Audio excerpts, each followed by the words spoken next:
Let's talk about main characteristics or main features of Spring MVC framework. Programmers usually call it as Spring MVC framework only, right? Spring MVC framework only.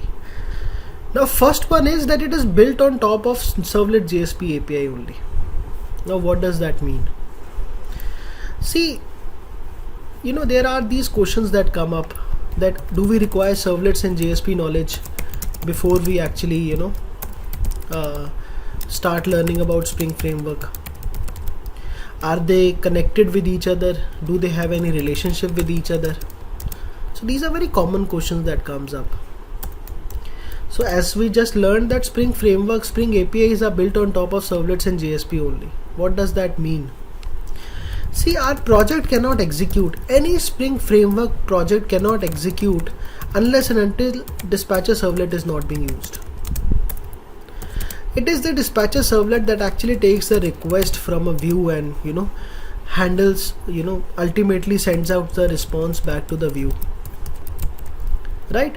The main player in any web application is dispatcher servlet. And you must know that a JSP file also after compilation becomes a .class file, which means a Java file only, which means this, since it becomes a servlet after compilation. So .jsp and .class files for servlet, they are all server-side programs. And as I told you, Spring framework cannot, a Spring MVC project, any Spring project cannot work unless and until this dispatcher servlet is not configured. We will see that our project will also not work unless and until we don't configure dispatcher servlet as part of our project, right? So that is one thing. So point is, all Spring framework based APIs will work unless once the servlets and JSP is configured properly and it is built on top of servlet and JSP only, right? Then the another concept comes up, which is that I just have to follow conventions over configuration. Now what does that mean? See, convention over configuration means that if I have used my annotations correctly, right, my project will work, right?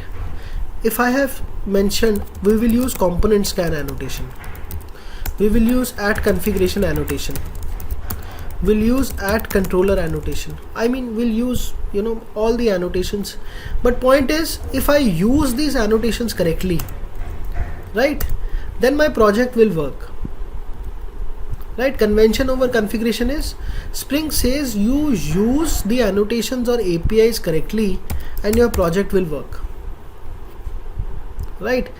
Then another point, another feature of Spring MVC is that there is a clear demarcation between clear distinction between model, view and controller, M, V and C, clear demarcation, which is, if I'm writing a product class or a user class or a customer class, a model class, that is separate. If I'm working on a JSP or a ThymeLeaf view part, that is separate. If I'm writing a controller class where I'm writing down the entire business logic, that is separate. So clear demarcation is, all these are independent of each other. So three features we have learned, that everything is built on servlet and JSP only. We don't require any additional knowledge because this project, this course cover all, this servlet based knowledge and JSP based knowledge. All, as I told you, any project cannot work unless and until we don't use servlet and JSP, right? And then I told you that convention over configuration, usage of annotations correctly, and then we learned that there is a clear demarcation between model, view and controller. Then comes POJO based lightweight development. What does this mean? POJO is plain old Java object. Model class is what?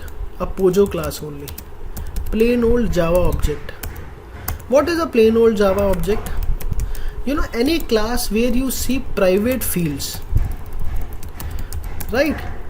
any class where you see private fields, any class where you see getter setter method of those private fields, any class where you see a no argument constructor, a empty constructor, and any class you see, apart from these three things, private, getter setter, no argument, max, they must be implementing a serializable marker interface. Marker interface because it does not give us any method to define. That is a plain old Java class, plain old Java object, because a class only having private fields, getter setter method, no argument constructor, and implementing a serializable interface, right? So model class are just like that. As I told you, user, I will be needing first name, last name, date of birth, activity, few fields of user table, so I will create a model class for that. Same, I will need product image, product name, product description, I will create a Pojo class for that. So model classes are all Pojo classes, right? So that is another feature of Spring MVC, right? Everything is built on top of servlets and JSP. Convention over configuration. Thereafter, clear demarcation between MVC. Everything is Pojo based, plain old Java object based. Then comes Spring MVC, is also known as Spring Web MVC. They are one and the same thing. High level of possible customization, as I told you previously, that there is no rule that I have to follow. And as I told you, our method does not have to return a particular type. Our method does not have to have a parameter of a particular type, right? So high level of possible customization is there. Then comes, there is no tight coupling. That is the most, best feature of Spring MVC framework, that there is no tight coupling. What is tight coupling? Tight coupling is that you have created one Java class and you are using the object of Java class in some other class, right? Tomorrow you plan to create a second Java class, so you have to add that object into that same existing first class. So you require a new build, a new production release has to happen. Tight coupling, there is no tight coupling in Spring framework, meaning dependency injection, auto wired annotation, which we will learn. That if I need to change something, right, I will just have to change the DI part, one small change, and all that association will come into picture automatically. So no tight coupling, meaning no two classes are directly linked with each other. I mean, they are linked, that is why dependency injection is going on, but Spring framework links them in such a way that it becomes easy for you to change them even without a build in few scenarios, right? That is dependency injection, which we will talk about. And rest. Yeah, sure. When you're talking about tight coupling, do you mean let's say you have a class called class A, and then you have something like A equals to new A? Yeah. Could you give an example of tight coupling? Yes, let's say my class name is ABC, object of a ABC, new keyword to allocate memory, and a constructor on the right hand side to initialize non-static data members. So I created the object of ABC in a class, let's say called XYZ class, right? So in a XYZ class I have to do this. So that is a core Java based thing. But now in Spring we don't need to do all this. You will never see such things, right? You'll never see such things. Let's say I have a class who has a job of connecting with the database, a repository based classes, right? There what will I do? I will use dependency injection for them, right? I'll simply tell my Spring class that you are using dependency injection. I'll simply use ABC and I will simply use this. On top of it I will use auto wired annotation, and after looking that into after looking that, I'll quickly imagine that yes, dependency injection role is going on, and I don't have to use new keyword, I don't have to use constructor. Once object has come to any class, I can call any method of that object anywhere. So Okay. that is what dependency injection is, that is what auto-wide annotation do, and that is, as I told you, DI is a main feature of Spring Framework. So you know, this annotation is used a lot in Spring Framework based project, right? So these are certain features of Spring Framework which make Spring Framework very popular, right? These are certain features of Spring Framework that make Spring Framework very popular. Build on top of Servlet JSP API, usage of conventions over configuration, meaning you use the basic formula, right? Clear distinction between MVC. Model has nothing to do with view has nothing to do with controller. Design everything properly, away from each other. Pojo based, high level of customization, does not couple tightly with any other view technology, provides us to develop RESTful web services, representational state transfer. I need to give some data, I need to get some data from somewhere, place some data in another system. And this is also known as Spring Web MVC, right? So once I have learned what exactly is Spring MVC, why we are learning all this, we learned about few features of Spring MVC, right? It borrows principles of Spring Framework, seamless integration, adaptability, flexibility and reusability. We learned some more features of Spring MVC. Once we are sure that this is why we are using Spring MVC, we can learn about the architectural design of Spring MVC.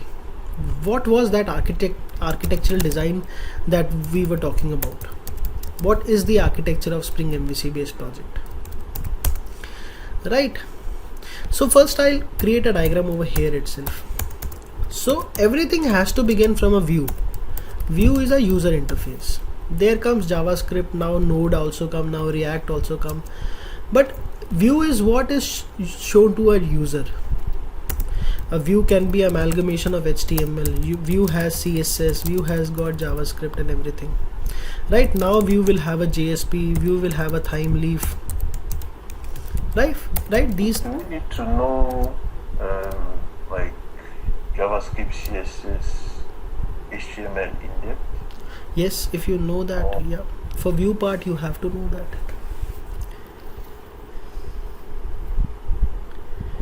Right? For view part you should know what HTML, CSS and what JavaScript does. Right? We have a course on that also. If you want you can enroll for that online classes also. I'll tell you about that after the class. Right? Hello? Yes, are you able to hear me? Yeah, so I was saying that, yeah, so if you know that, that will be the best thing, because you'll be able to understand view very well. I mean, you'll be able to understand many things that goes as part of web pages. Okay. Right?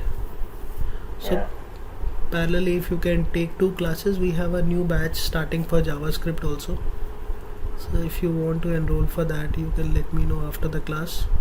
So Okay. one in your evening time, one weekend batch, your evening time, we can start Yes, that also. Yeah. Right? So let's continue with this. Okay.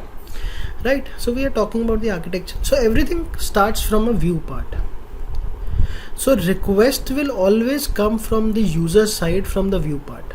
User will click on a form, right? We have divisions for that.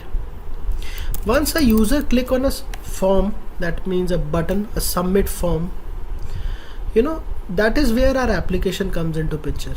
So first thing we will tell our, we are going to create an MVC project also. So first thing what we'll do, we'll enable dispatcher servlet, as I was telling you that, please see if any request is coming from UI. So dispatcher servlet actually uses, a particular piece called resource handler. We will create that also. Resource handler will tell the dispatcher servlet, that you are looking for some images, they are there. You are looking for some cascading style sheets, they are there. You are looking for JSPs, I'll tell you the locations, right? So we are going to help dispatcher servlet to run the entire flow, properly.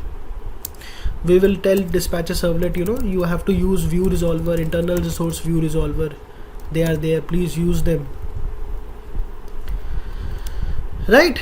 So view, then comes dispatcher servlet, right? So we will help dispatcher servlet with everything. Then comes the controller part. Controller part will take care of the entire business logic, where we write the entire business functionality,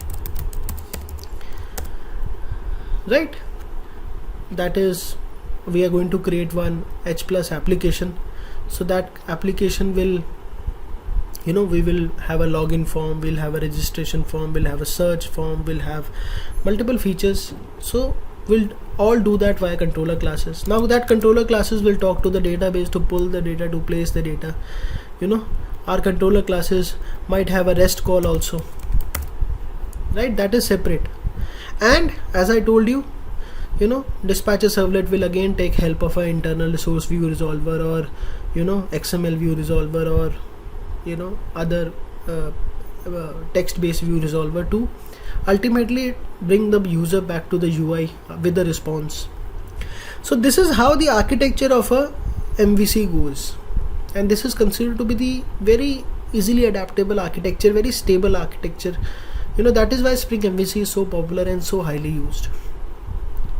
Right now, if I go back and look at that, that diagram we have created over here, as I told you, request comes from JSP or Thymeleaf. It will be a HTTP request. It just from a form we mention what particular controller to be called, that we mention via the URL pattern. Dispatcher servlet is actually based on a design pattern called front controller, the very first controller that gets invoked. Right, dispatcher servlet takes help of handler mappers, right?